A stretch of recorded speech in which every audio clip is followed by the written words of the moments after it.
Welcome to our platform. CTET के selection batch की series में आज हम बात करेंगे अध्याय 7 के बारे में, जिसका नाम है अशोक एक अनोखा सम्राट जिसने युद्ध को त्याग दिया।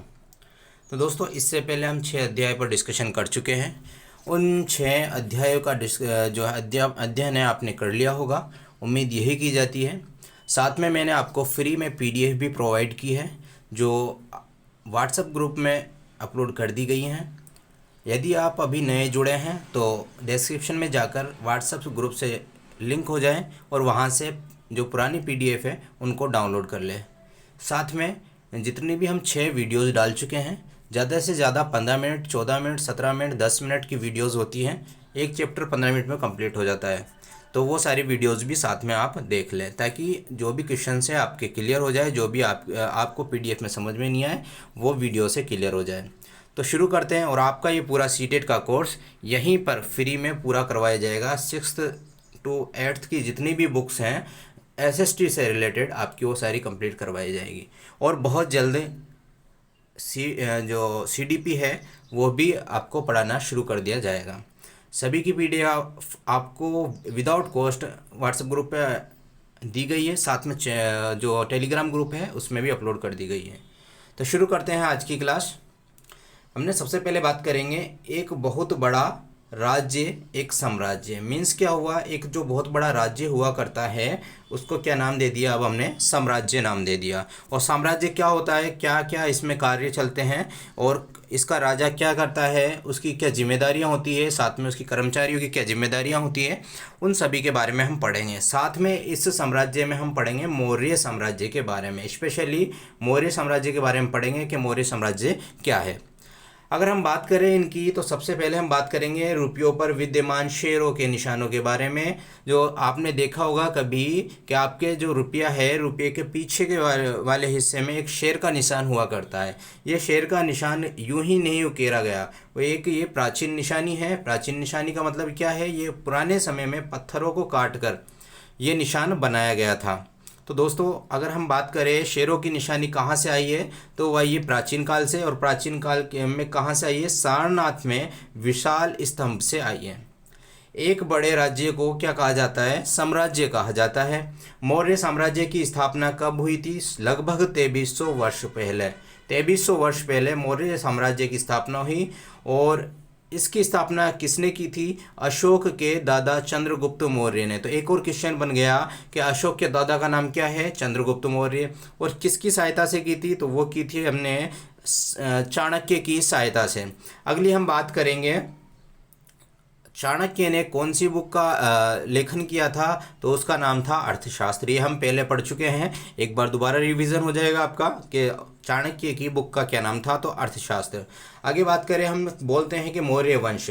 तो वंश से क्या मतलब है, वंश मतलब होता है एक ही परिवार के कई सदस्य। ये सारी जो चीज़ें हैं NCERT की बुक की किताब की जो जितनी भी चीज़ें हैं वो मैंने शामिल की है, चाहे वो छोटी हो चाहे बड़ी हो। ओके दोस्तों, क्योंकि सीटेट में सारा जो पेपर बनता है वो NCERT से ही बनता है। अगर इनका क्रम के बारे में बात करें कि क्या क्रम था, तो सबसे पहले चंद्रगुप्त मौर्य जिन्होंने मौर्य वंश की स्थापना की, उसके बाद में उनके बेटे बिंदुसार राजा बने, उसके बाद में अशोक राजा बने। थोड़ी देर पहले हमने पढ़ा था कि अशोक के दादा कौन थे, चंद्रगुप्त मौर्य थे। आगे हम बात करेंगे, साम्राज्य में बहुत सारे नगर थे। जो ये साम्राज्य है कोई छोटा मोटा तो रहता नहीं है, क्योंकि राज्य से बड़ा होता है साम्राज्य, तो बहुत सारे इसमें क्या रहते हैं, जो नगर रहते हैं। उनमें से कुछ की बात करेंगे जो फेमस थी राजधानियाँ, पाटलिपुत्र, उज्जैन और तक्षशिला। ये तीनों फेमस थी। अब क्यों फेमस थी, क्योंकि इनकी भौगोलिक स्थिति के कारण ये फेमस थी। अगर हम बात करें उज्जैन की, तो उज्जैन से भारत से मतलब दक्षिणी भारत में जाने के लिए रास्ता कहाँ से निकलता है, उज्जैन से। जबकि तक्षशिला की बात करेंगे तो उत्तरी पश्चिमी व मध्य एशिया के लिए जो रास्ता निकलता है वो कहाँ से निकलता है, तक्षशिला से। पाटलिपुत्र तो प्राचीन काल से ही एक महत्वपूर्ण स्थान अपना रखता है। आगे हम बात करेंगे प्रमुख अभिलेख हुई। अभिलेख हमने पिछली क्लास में पढ़ लिए थे, अभिलेख क्या होते हैं और क्यों इनको खुदवाया जाता था, कहाँ कहाँ किस तरीके से इनका उपयोग किया जाता था, ये सारे हम पिछली क्लास में पढ़ चुके हैं। कुछ महत्वपूर्ण अभिलेख हैं, वैसे तो बहुत सारे अभिलेख हैं अशोक के, लेकिन उनमें से कुछ महत्वपूर्ण जो एग्जाम में पूछे जाते हैं उनके नाम मैंने आपके सामने रख दिए हैं।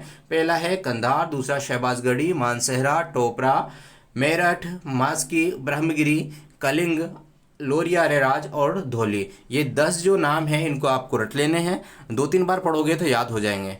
ठीक है, आगे हम बात करेंगे राज्य व साम्राज्य में अंतर क्या है। एक तो राज्य और दूसरा क्या होता है साम्राज्य। आज तक हमने पढ़ा है कि राज्य के बारे में पढ़ा था 6th चैप्टर तक, लेकिन 7वें चैप्टर में हमारे पास में क्या आ गया, साम्राज्य। तो क्या अंतर है, राज्यों से बड़े होते हैं, हम पहले बात कर चुके हैं। जब बड़े होंगे तो एरिया ज़्यादा होगा तो उसकी सुरक्षा के लिए क्या रखनी पड़ेगी, सेना रखनी पड़ेगी। और अगर सेना रखेंगे तो संसाधनों की भी क्या होगी, आवश्यकता पड़ेगी। और उनको जो वेतन देंगे उसके लिए क्या करना पड़ेगा, उनको कर भी अधिक इकट्ठा करना पड़ेगा। और कर अधिक इकट्ठा करने के लिए उन्हें अधिक क्या चाहिए, अधिकारी या कर्मचारी चाहिए। ये क्या है, सारा का सारा अंतर है किसमें, राज्य में और साम्राज्य में। आगे हम बात करेंगे साम्राज्य का प्रशासन।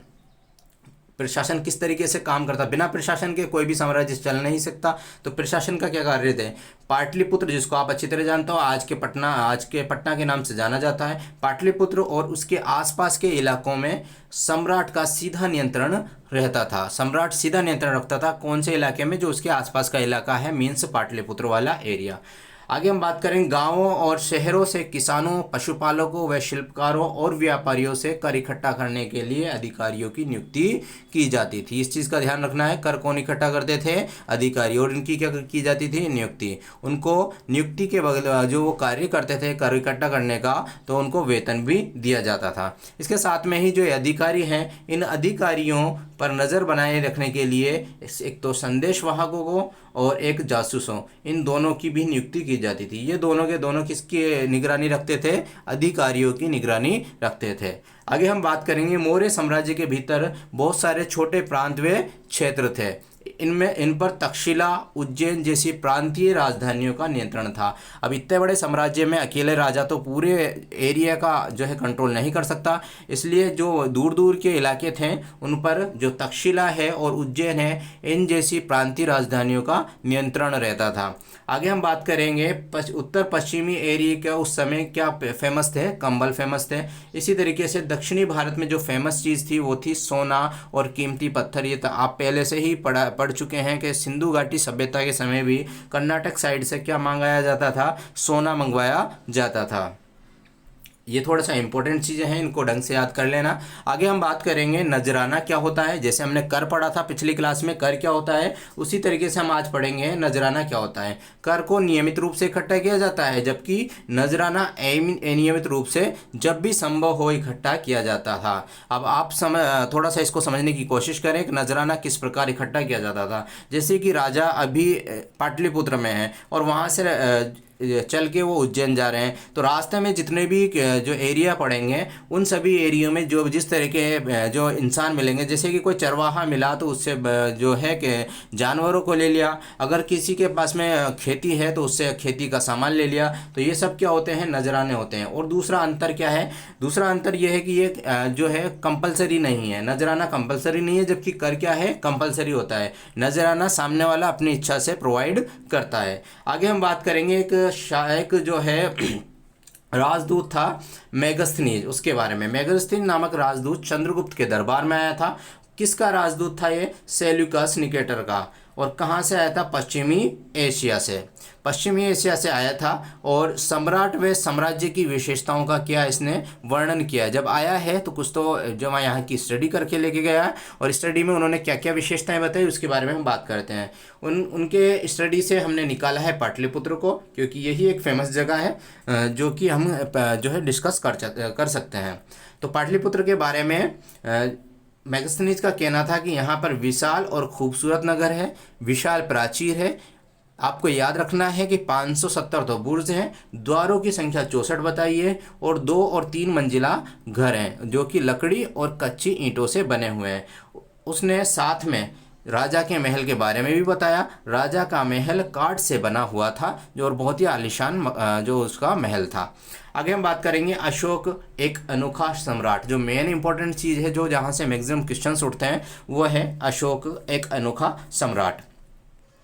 अशोक के बारे में बात करें तो मौर्य वंश का सबसे प्रसिद्ध शासक था। ठीक है। अब प्रसिद्धि का कारण क्या था वो भी हम आपको बताएंगे, क्यों प्रसिद्ध हुआ। तो पहला शासक जिसने अभिलेखों द्वारा संदेशों को पहुंचाए, आज तक अभिलेखों के द्वारा संदेशों को पहुंचाने का काम सबसे पहले किसने किया था? अशोक ने किया था। कौन सी भाषा में? प्राकृत में। अब मुझे आप ये बताइएगा महात्मा बुद्ध ने किस लैंग्वेज में अपने जो है उपदेश दिए थे, वो आप कमेंट करके बताइएगा। तो किस भाषा में? प्राकृत भाषा में। लिपि कौन सी थी? ब्राह्मी। अगर हम बात करें फेमस होने की, तो फेमस जो अशोक फेमस हुए थे वो हुए थे कलिंगा युद्ध के बारे में। कलिंग युद्ध इन्होंने लड़ा था कब? उनकी राजा बनने के 8 साल बाद। ये चीज़ ध्यान रखना, राजा बनने के 8 साल बाद उन्होंने कलिंग का युद्ध को विजय किया था। साथ में कलिंग क्या है? कलिंग है एक तटवर्ती उड़ीसा का प्राचीन नाम। ओके, तटवर्ती उड़ीसा का नाम, प्राचीन नाम क्या है? कलिंग। आगे हम बात कर रहे थे इनकी जो इन्हें युद्ध लड़ा था कलिंग का, उस युद्ध में क्या क्या हुआ था जिसकी वजह से फेमस हुए। तो इन्होंने लगभग 1.5 लाख तो बंदी बनाए थे और साथ में 1 लाख लोग मारे गए थे। इन्हीं सभी चीज़ों को देखकर अशोक का जो है दिल भर आया और उन्होंने इस युद्ध के बाद में युद्ध करने से मना कर दिया कि आज के बाद में कोई युद्ध नहीं लड़ेंगे। क्यों? क्योंकि उन्होंने 1.5 लाख को बंदी बनाया था और 1 लाख लोगों को मरते हुए देखा था। तो उन्होंने कहा था किसी भी स्वतंत्र राज्य का दिल जीतने के लिए युद्ध करने की आवश्यकता नहीं है, वहाँ के लोगों को सुविधा प्रदान कर दी जाए, उसी से आप उनका दिल जीत सकते हैं। आगे हम बात करेंगे वो जो आपको बताया है कि इन सब को देखकर अशोक को बहुत दुख हुआ और भविष्य में युद्ध नहीं करेगा, ये उन्होंने क्या ली? शपथ ली। और जो युद्ध नहीं करेगा यही एक मात्र साधन नहीं था, उसके अलावा उन्होंने एक धम्म की स्थापना भी कर दी। और धम्म की स्थापना में क्या किया उन्होंने? पहला किसी देवता की पूजा व कर्म कांड की आवश्यकता नहीं है। जो धम्म की स्थापना की है उसमें किसी भी देवता की पूजा करने की आवश्यकता नहीं है, ना ही किसी कर्म कांड की आवश्यकता है। आगे हम बात करेंगे दूसरा पॉइंट क्या था? बुद्ध के उपदेशों से प्रेरित होकर इन्होंने धम्म की स्थापना की। तीसरा है धम्म महामातों की स्थापना इन्होंने की थी। इनका कार्य क्या था? इनका कार्य था धम्म का प्रचार करना और आगे उनको आगे तक भेजना। जो अगर पढ़े लिखे लोग नहीं हैं तो उनको अपने उपदेशों को सुनाना। तो धम्म के प्रचार के लिए नियुक्ति किसकी की? धम्म महामात की। और ये कहाँ कहाँ पर अपने दूत भेजे गए थे? सीरिया, मिस्र, ग्रीस और श्रीलंका, इन चारों जगह पर अशोक ने क्या भेजे थे? दूत भेजे थे धम्म के प्रचार के लिए। अभिलेख किन किन चीज़ों पर लिखे गए थे? शिलाओं पर और स्तंभों पर। इसके अलावा इन्होंने सड़क, कुएं और विश्राम गृह भी बनवाए।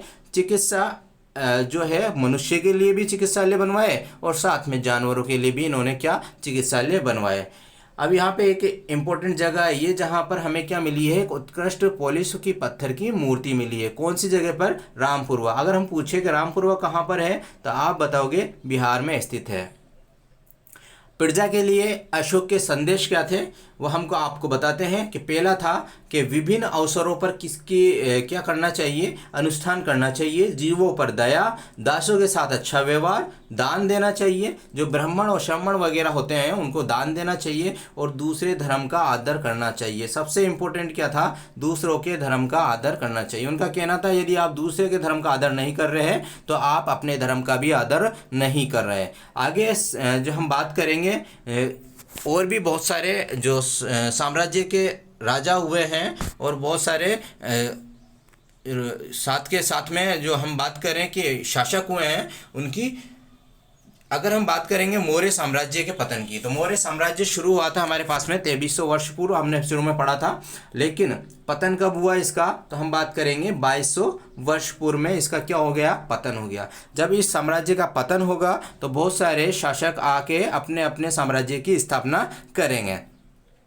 तो पश्चिमोत्तर और उत्तर भारत की बात करें तो उस समय हिंदी यवन शासकों का शासन रहा था। कितने वर्षों तक? 100 वर्षों तक। और साथ में जब ये कंप्लीट हो गए तो उसके बाद में 100 वर्षों बाद में कौन आए? शक लोगों का क्या हो गया? शासन।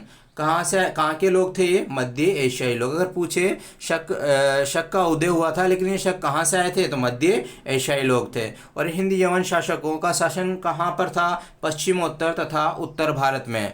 अगर हम बात करें शकों की, तो शकों के साथ में सातवाहनों की लड़ाई हमेशा चलती रहती थी क्योंकि पैरेलल ही थे। पैरेलल ही इनका साम्राज्य था, तो आपस में इनके लड़ाइयाँ युद्ध चलते रहते थे। सातवाहन शासकों की स्थापना कब हुई? सबसे पहले 2100 साल पहले। कब हुई? 2100 साल पहले स्थापित हुई। कितने वर्षों तक चला? 400 वर्षों तक। और इस साम्राज्य के बाद में कौन सा साम्राज्य है? वाकाटक वंश। कहाँ पर? पश्चिमी भारत में। और कितने वर्ष पहले? 1700, क्योंकि 2100 में तो ये था, 400 घटा दिया तो टोटल कितना आ गया? 1700। तो 1700 वर्ष पहले इस वंश की स्थापना हुई? वाकाटक वंश की स्थापना हुई। आगे हम बात करेंगे कि जो मौर्य साम्राज्य की स्थापना हुई थी, हिंदी वंश शासकों का शासन रहा 500 वर्षों तक। शक व छोटे मोटे साम्राज्य रहे। उसके बाद में उत्तरी भारत की बात करें, उत्तरी भारत व मध्य भारत की बात करें तो मौर्य सेनापति पुष्यमित्र शुंग था। उसने क्या किया था? अंतिम राजा जो मौर्य सम्राट था उसकी हत्या कर दी। और कौन से वंश की स्थापना की थी? शुंग वंश की स्थापना की थी। उसके बाद में कौण वंश की स्थापना हुई। और इनके बाद में 1700 वर्ष पहले गुप्त साम्राज्य की स्थापना हुई। तो मौर्य साम्राज्य के बाद में कौन कौन से वंश आए? पहले तो शुंग आया, फिर कौण आया, कौण के बाद में 1700 वर्ष पहले कौन सा साम्राज्य है? गुप्त साम्राज्य, जो हम आगे आने वाले अध्याय में चर्चा करेंगे। दक्षिणी भारत की बात करें तो दक्षिणी भारत में 2200 से 1800 वर्ष तक चोलों, चेरों और पांड्यों का शासन रहा। और 1500 साल पहले चालुक्य और पल्लव दो बड़े राज्यों का शासन रहा। साथ में बात करें चीन की दीवार की। चीन की दीवार का निर्माण कार्य शुरू हुआ 2400 साल पहले, लगभग 2000 वर्ष तक का ये कार्य चला। ये जो है इसकी जो सीमा थी वो समय समय पर बदलती रही, क्योंकि साम्राज्य बदलता रहा। ये जो चीनी दीवार का जो निर्माण है क्यों करवाया गया था? वो करवाया गया था पशुपालकों से सुरक्षा के लिए। साथ में कितनी किलोमीटर लंबी? 6400 किलोमीटर लंबी। बनाई किससे गई थी? पत्थर व ईंटों से। और साथ में 100 से 200 मीटर पर इनके क्या स्थित हैं? बुर्ज स्थित हैं। किसके लिए? चौकीदारी के लिए। तो विद्यार्थियों, अगर आपको ये जो चैप्टर है अच्छा लगा हो, अगर इसमें से क्वेश्चंस लगे हों कि बन रहे हैं, तो याद कीजिए उनको। साथ में अगर ये वीडियो अच्छा लगा हो तो लाइक करें। पहली बार चैनल पर आए हो तो सब्सक्राइब करें। आपको ये PDF व्हाट्सएप ग्रुप की लिंक डिस्क्रिप्शन में मौजूद है, वहाँ से कनेक्ट होकर मिल जाएगी, वहाँ पर अपलोड कर दी जाएगी। धन्यवाद।